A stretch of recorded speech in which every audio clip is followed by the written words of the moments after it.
పెట్టు. ఏయ్, నోరు మూసుకొని వెళ్ళి హోంవర్క్ చేసుకో. ఇంత పెద్ద డాక్టర్ ఇలా ఒంటరిగా కూర్చుని లోకంతో సంబంధం లేకుండా ఉంటే ఎలా డాక్టర్? నాకే అవార్డ్స్ అవసరం లేదు. నీకో విషయం తెలుసా? ఇప్పుడు మీ ప్రియక్క మీ బావగారు కలిసి లేరు.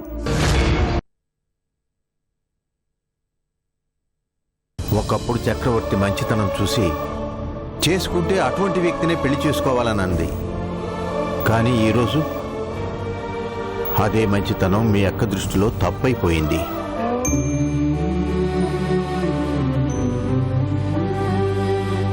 పేదరికంలో పుట్టినా పేదరికంలో పెరిగినా ఆ రోజు తనతో కలిసి ఉండటం అంటే ఇష్టం. కానీ ఈరోజు అదే పేదరికం తనకు అసహ్యం వేస్తోంది. చక్రవర్తి బ్యాక్గ్రౌండ్ను గుర్తు చేసుకుని మరీ అసహ్యించుకుంటోంది. అక్కెందుకు ఇలా మారిపోయింది డాడీ? చూడమ్మా, పెళ్ళనేది 3 ముళ్ళ కమిట్మెంట్ కాదు, 100 ఏళ్ల అడ్జస్ట్మెంట్. ఏ రోజు అడ్జస్ట్ కాలేకపోయినా కాపురాలు ఇదిగో ఇలాగే అవుతాయి. 2 పద్ధతుల్లో పెరిగిన 2 వ్యక్తులు ఒక్కటి కావాలంటే ఎంతో కమిట్మెంట్ ఉండాలి. అది మీ అక్కలో లేదు. అందుకే ఈరోజు తన్ని దూరం చేసుకుంది. మీరైనా నచ్చ చెప్పాల్సింది కదా డాడీ. ఎవరు చెప్పినా వినిపించుకుండే స్థితిలో లేదమ్మా. కనీసం పసిబిడ్డ పింకీ గురించి కూడా ఆలోచించలేకపోతోంది. ఏదేవైనా బావగారు లాంటి గొప్ప వ్యక్తిని వదులుకొని అక్క చాలా తప్పు చేస్తుంది డాడీ. ఈ విషయం ఎప్పటికి తనకు అర్థమవుతుందో. ప్రపంచమంతా ఎంతో కీర్తించబడే వ్యక్తి ఈరోజు అందరికీ దూరంగా ఒక అనాథలా బ్రతుకుతున్నాడు. ఇలాగే వదిలేస్తే చివరికి ఏమైపోతాడా అని భయంగా ఉంది. వాళ్ళిద్దరిని కలపటానికి మనమేం చేయలేమా డాడీ? ఏ దేవతో కరుణించి కలపాల్సిందే కాని మీ అక్కలో మార్పొచ్చేలా లేదు. కనీసం మీ భావనైనా మామూలు మనిషిని చెయ్యాలి.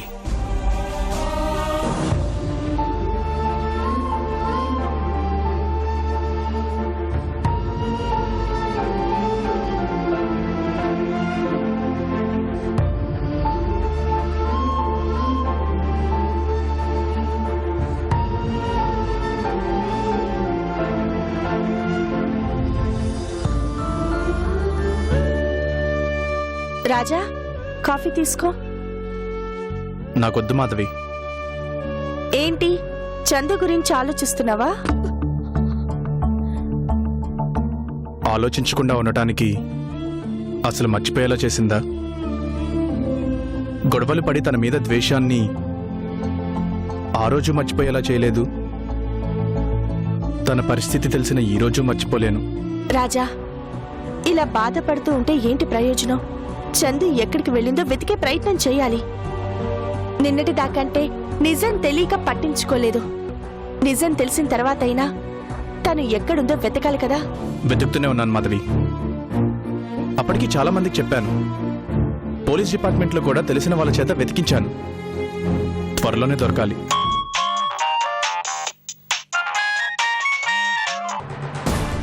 హలో. సార్, నమస్తే. అలాగే సార్, బయలుదేరుతున్నాను. మరో అరగంటలో అక్కడ ఉంటాను. చా, ఏమైంది? ఆ రిజర్వర్కి సంబంధించి ఎవరో ఢిల్లీ నుంచి వస్తున్నారు. మీటింగ్ ఉందన్నారు. మర్చిపోయాను.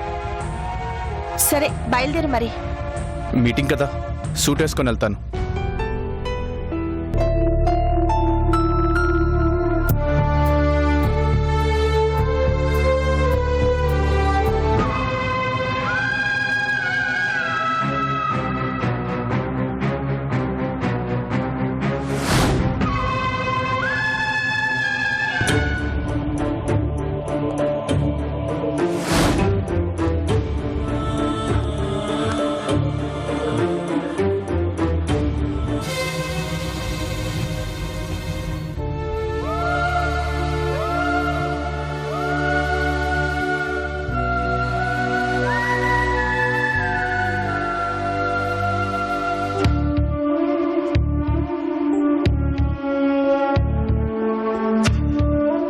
ఇది ఆ రోజు చందు నీ మీద విసిరేసిన తాళి కదూ?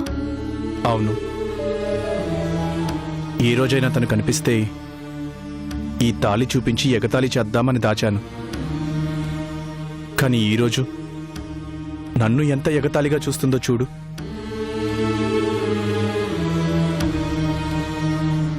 దీని విలువ నీకు తెలియదురా?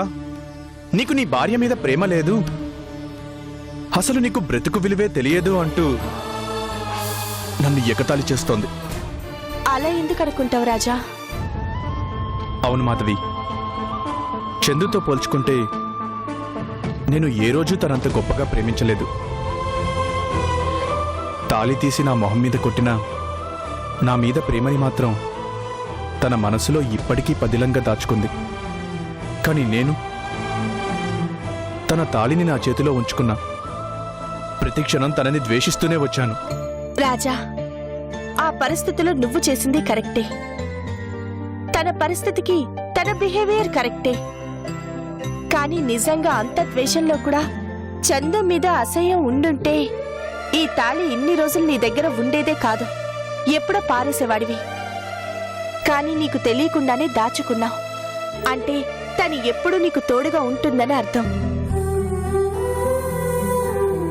చందు తిరిగి వస్తుంది.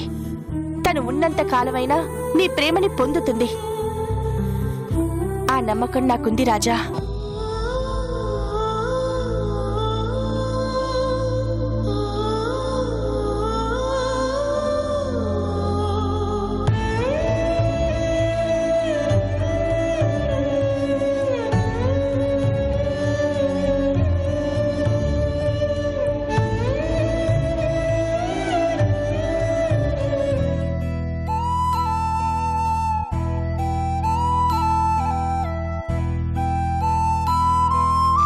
అయ్యా కాఫీ. అక్కడ పెట్టు.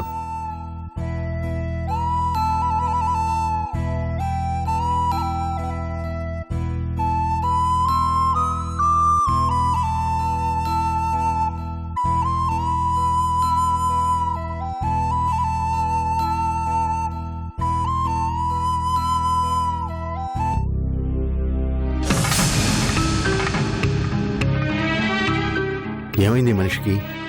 ఎందుకు ఇలా చేస్తున్నాడు? రామయ్య, రామయ్య! అయ్యా నా సెల్ ఫోన్ పట్రా. అలాగేనండి. ఎలా ఉండేవాడు ఎలా అయిపోయాడు? ఇదిగోనండి.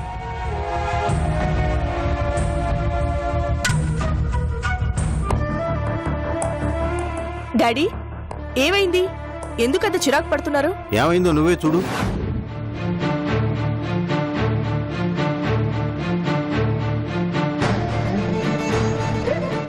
చదివావా? వరల్డ్ హెల్త్ ఆర్గనైజేషన్ వాళ్ళు పంపించిన ఆహ్వానాన్ని మీ బావ వద్దని తిరస్కరించాడు. అది ఎంత ప్రెస్టీజియస్ అవార్డో తెలుసా? దేశంలో ఉన్న ఎంతో మంది గొప్ప డాక్టర్లలో ఒక్కడిగా గుర్తించి అవార్డు ఇస్తుంటే నాకు అక్కర్లేదని నిర్మోహమాటంగా చెప్పేశాడు. ఏంటి డాడీ, మరీ బావగారు ఇంత డిప్రెషన్లోకి ఎందుకు వెళ్లారు? భార్య భర్తల మధ్య గొడవలు కీసులాటలు లేకుండా ఉంటాయా? దానికోసం ఇంత పెద్ద అవార్డే కాదనుకోవడం ఏంటి? మీ బావ చాలా సున్నితమమ్మా. నేను ఈ విషయం అతన్ని కలిసిన మొదటి రోజే ప్రియకి చెప్పాను. పైగా పింకీ అంటే తనకు ప్రాణం. ఛ, పసిబిడ్డను కూడా దూరం చేసింది. ఆ డిప్రెషన్లోనే తను ఎలా అయిపోయాడో చూడు. ఒకప్పుడు అతని అపాయింట్మెంట్ కోసం నెలల తరబడి పేషెంట్స్ ఎదురు చూసేవాళ్ళు. తన చేయి పడితే చనిపోయిన మనిషి కూడా తిరిగి బ్రతుకుతాడని నమ్మేవాళ్ళు. అలాంటి వృత్తిని పక్కన పెట్టేశాడు. అయిన వాళ్ళందరికీ దూరం అయిపోయాడు. నిజంగా తనకు బాగుంటే ఈ గౌరవం తనకు దక్కినందుకు ఎంత ఆనందించేవాడో. అలాంటిది వాళ్లే వచ్చి అవార్డిస్తుంటే కాదన్నాడు. డాడీ, పోనీ ఒకసారి మీరు ప్రియాంకకి ఫోన్ చేసి మాట్లాడండి. ఇంత గొప్ప అవార్డు వచ్చిందని తెలిస్తే తనైనా పాజిటివ్గా రియాక్ట్ అవుతుందేమో. అన్నీ మర్చిపోయి బావగారితో మాట్లాడి మామూలు మనిషిని చేస్తుందేమో. తనే బాగుండుంటే ఇన్ని తిప్పలు ఎందుకుంటాయమ్మా? ఇప్పుడు తను పూర్తిగా మీ చిన్నాన్న ఏం చెప్తే అదే వింటుంది. తనకు డబ్బు తప్ప మనుషులు వాళ్ళ విలువలు తెలియదు. హేటో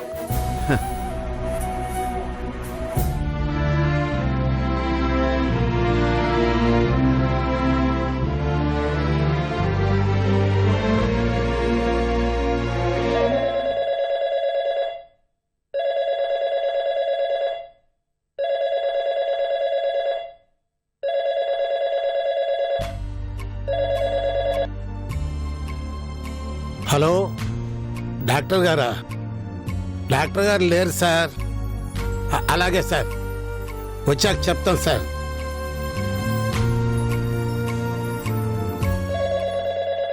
అబ్బాబాబా, ఈ ఫోన్తో చచ్చిపోతున్నాను. పక్కన పెడతామంటే ఏ అర్జెంట్ ఫోన్ వస్తుందో ఏమోనని. ఏంటి నర్సయ్య, ఏమైంది? అయ్యగారి కోసం ఫోన్ల మీద ఫోన్లు వస్తున్నాయమ్మా. అయ్యగారేమో సెల్ ఆఫ్ చేసి పడుకున్నారు. వాళ్ళందరూ దీనికి ఫోన్ చేస్తున్నారు. డాక్టర్ గారి ఏరియా అంటే ఏం సమాధానం చెప్పాలో అర్థం కావటం లేదు. నువ్వుండు, నేను మాట్లాడతాను. హలో హలో, డాక్టర్ చక్రవర్తి గారు ఉన్నారండి? మీరెవరు సార్? నేను చక్రవర్తి గారి ఫ్రెండునండి. ఢిల్లీ నుంచి మాట్లాడుతున్నాను. తన సెల్ ఆఫ్ చేసి ఉంది, ఓసారి పిలుస్తారా? అది డాక్టర్ గారు ఊర్లో లేరండి. అవునా? ఎప్పుడొస్తారు? తెలీదు సార్. తనని కాంటాక్ట్ చేయడానికి నెంబర్ ఉంటే చెప్పమ్మా.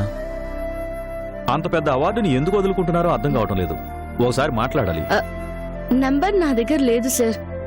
వచ్చాక నేను ఆయనకు చెప్తానులేండి. బాయ్. ఓకే అమ్మా.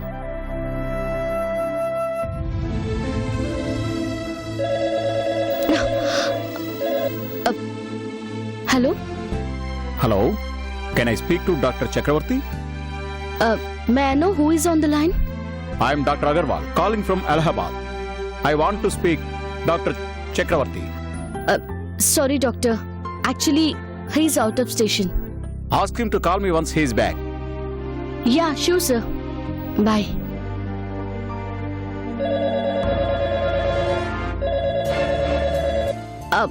हेलो हेलो, डॉक्टर चक्रवर्ती है क्या? नहीं, आप कौन है?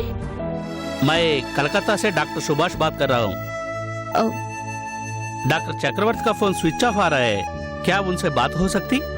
Sorry doctor, out of station है, आते ही बता दूंगी. ठीक है.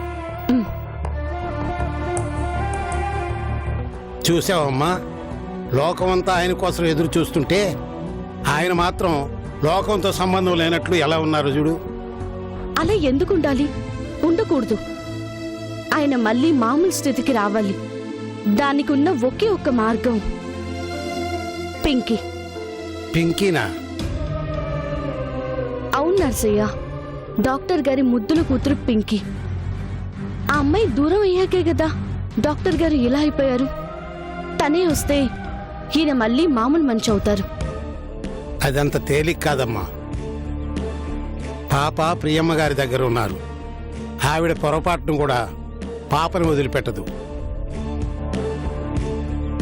ఎవరైనా పాప విషయంలో జోక్యం చేసుకుంటే చంపేస్తుంది. ఎవరిని? నన్ను చంపుతుందా? ఎందుకమ్మా నవ్వుతావు? నా చావుకి నేను తప్ప ఎవరూ డిసైడ్ చేయలేరులే. అంటే ఏంటమ్మా? ఏం లేదులే. ఎలాగైనా సరే మనం డాక్టర్ గారిని మళ్ళీ మామూలు మనిషిని చెయ్యాలి. చేస్తున్నాం అంతే.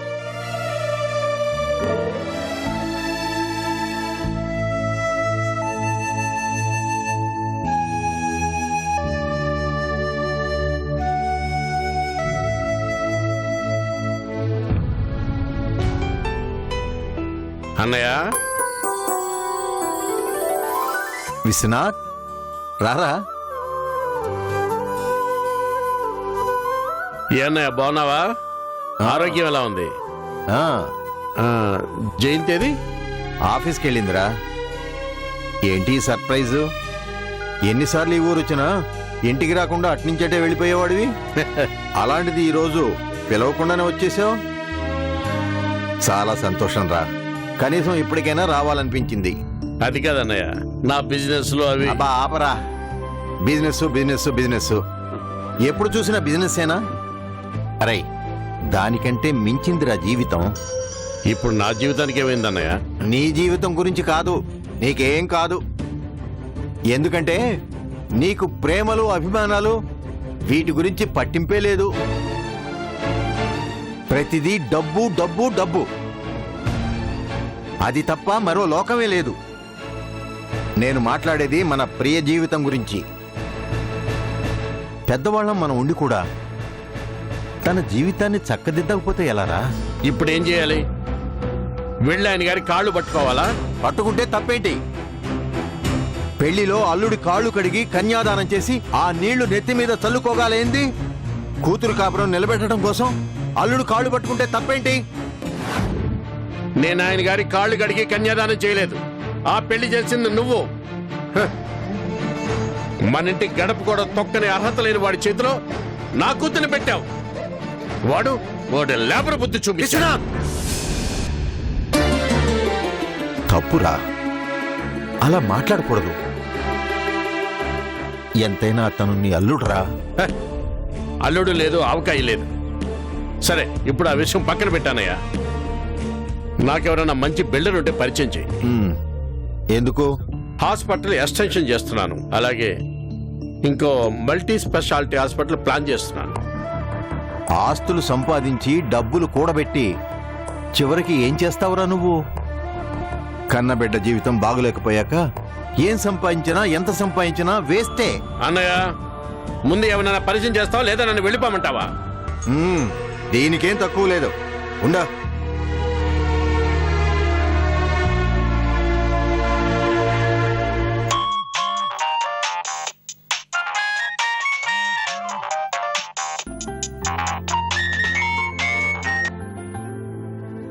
నమస్తే సార్, ఎలా ఉన్నారు? బాగున్నాను రాజా. నాకు పనిచేసి పెట్టాలి. చెప్పండి సార్. మా తమ్ముడికి వరంగల్లో ఓ పెద్ద హాస్పిటల్ ఉంది. దానికి సంబంధించి ఏదో మాట్లాడాలట. మా తమ్ముడికి ఫోన్ ఇస్తాను, ఒకసారి మాట్లాడతావా? అలాగే సార్. ఇదిగో మాట్లాడు.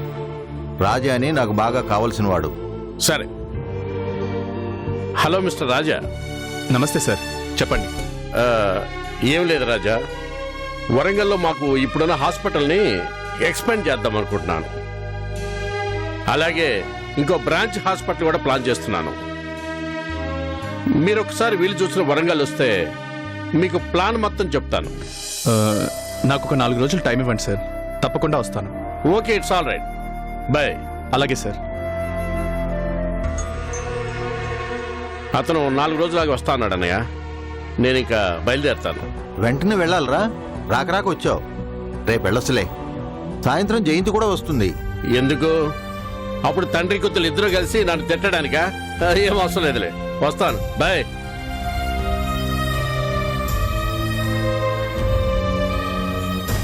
వీడు మారడు.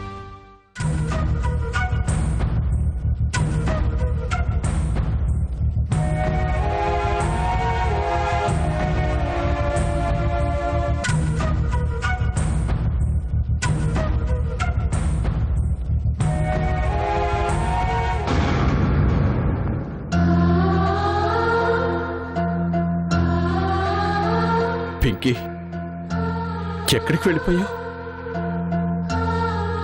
ఈ డాడీని చూడాలనిపించడం లేదా?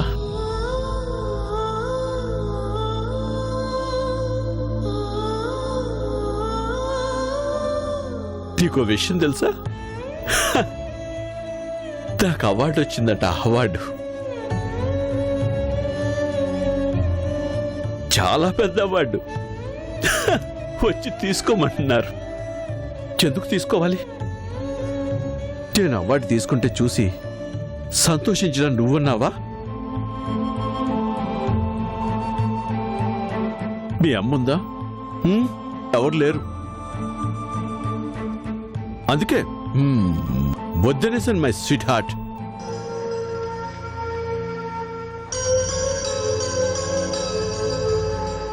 ఇక్కడేం చేస్తున్నావమ్మా?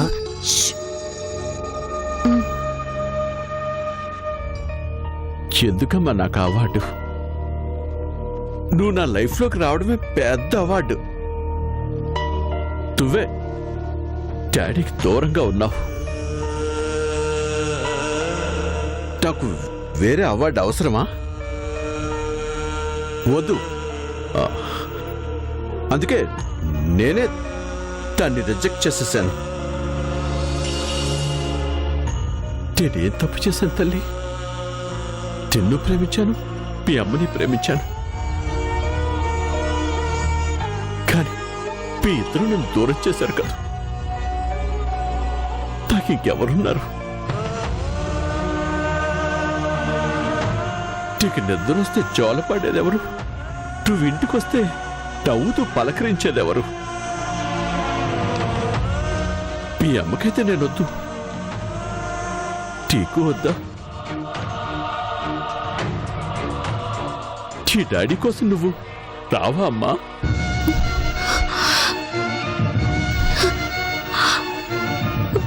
నువ్వు రాకపోయినా సరే నిన్ను నేను ఇక్కడ దాచుకుంటానమ్మా. I love you Pinky. నా బంగారు తల్లి కదూ. రా వచ్చు.